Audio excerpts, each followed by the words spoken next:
అందరికీ నమస్తే. ఈరోజు వీడియోలో గుత్తొంకాయ ఎలా చేయాలో వీడియోలో చూద్దాం.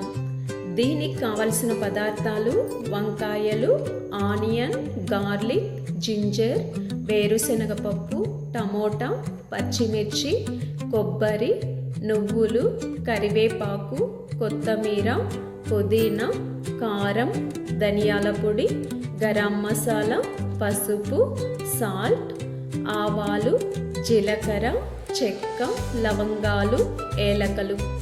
స్టవ్ ఆన్ చేసి స్టవ్ పైన ఒక బాండిల్ పెట్టి అందులో వేరుశనగపప్పును వేసి వేయించి పక్కన పెట్టి ఇప్పుడు అదే బాండిల్లో నువ్వులు కూడా వేసి వేయించి చల్లారనివ్వాలి.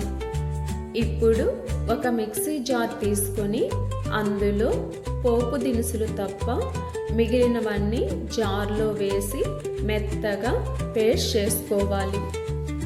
ఇప్పుడు శుభ్రమైన వంకాయల్ని తీసుకొని వీడియోలో చూపించిన విధంగా కట్ చేసుకోవాలి. స్టవ్ పై ఒక బాండిల్ పెట్టి అందులో ఆయిల్ వేసి ఆయిల్ వేడైన తర్వాత మనం కట్ చేసుకున్న వంకాయల్ని అందులో వేసి వేయించి పక్కన పెట్టుకోవాలి.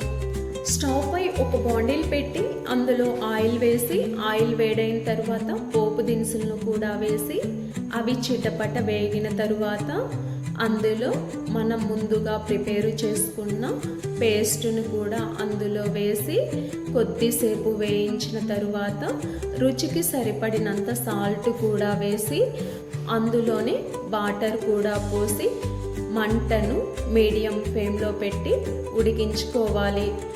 ఇప్పుడు కొద్దిసేపు ఉడికిన తరువాత వంకాయలు కూడా అందులో వేసి ఉడికించుకోవాలి. అంతే, ఎంతో టేస్టీగా ఉండే గుత్తి వంకాయ కూర రెడీ.